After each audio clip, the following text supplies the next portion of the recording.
Before we give us a brief intermission, please put your hands together for our final storyteller, Alisonmcghee. Here we go, Alison.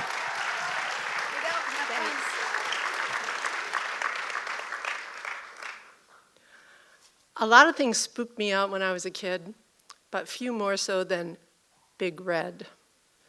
Big Red was the name of the psychotic chicken of my childhood who spent most of his brief existence trying to kill me.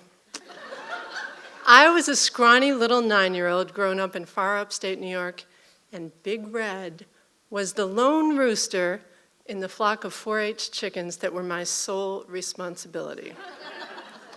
This chicken thing was supposed to teach me how to raise tiny, cute, little fluffy chicks into young hens that were then supposed to provide eggs for my family. Keyword supposed to. So here is how my days went when I was in 4th grade. Wake up, get dressed, head down to the combat zone. Feed bucket in one hand, water bucket in another. Unbolt the barn door, tiptoe in, fling the water into the trough, fling the feed into the trough, snatch up any random egg that happened to be lying close enough to the door, and get the hell out of there. I was a fast little kid, and you would think that a fast little kid should be able to outrace a barely winged, ungainly bird like a chicken. But every morning, whoosh, Big Red would come zipping toward me from wherever he was lying in wait, straight to the top of my head, dig his talons in, peck, peck, peck, peck, peck.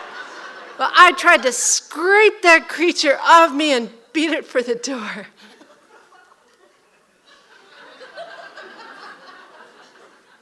Why I did not tell my parents about this daily horror show was a whole other story. But a few months into the saga, my dad, who was a legitimately scary man when I was a kid, noticed the distinct lack of eggs. Allison, what's going on with those chickens of yours? Where are all the goddamn eggs?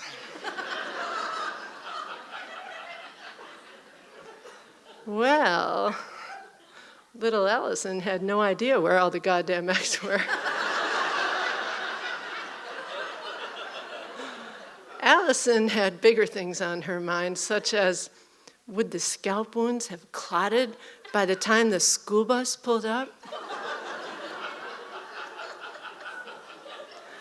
Come spring, when the hundreds and hundreds of eggs that had all been laid at a haystack at the far back of the barn all burst and rotted and filled the entire compound with the stench of sulfur, we would all know where the goddamn eggs had been all the time.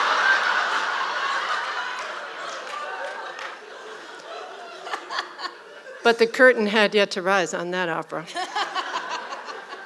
In the meantime, there was me and Big Red.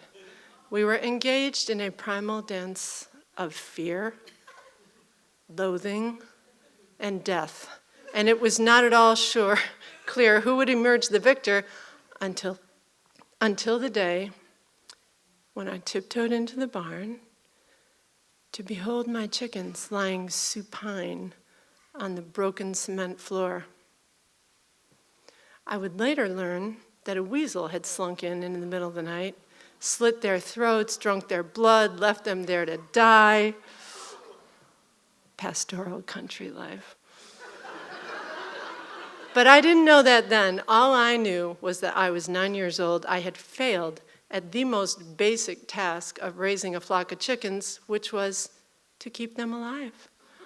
Because there they all were, strewn before me, dead. Except for one.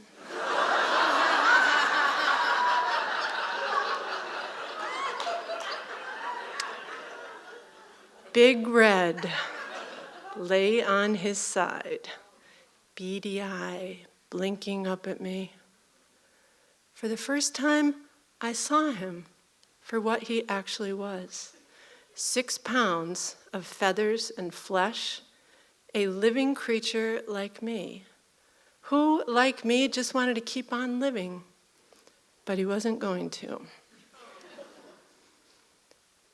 I felt that I needed to do something for Big Red. So I crouched down next to him and I sang the only song that came to mind, which we had been practicing in 4th grade chorus. Oh, Susanna, oh, don't you cry for me. And then Big Red died and I walked out of that barn alive. And I've been thinking about that chicken ever since.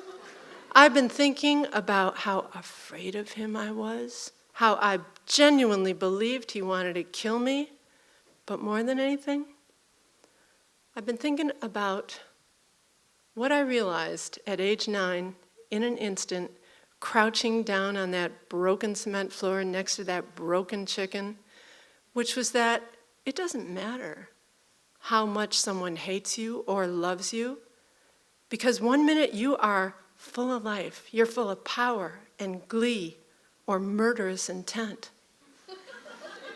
And the next, you're gone. Thank you. Allison.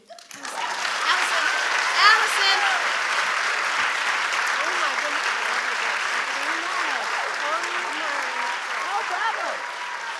Keep it going for Allison, everyone.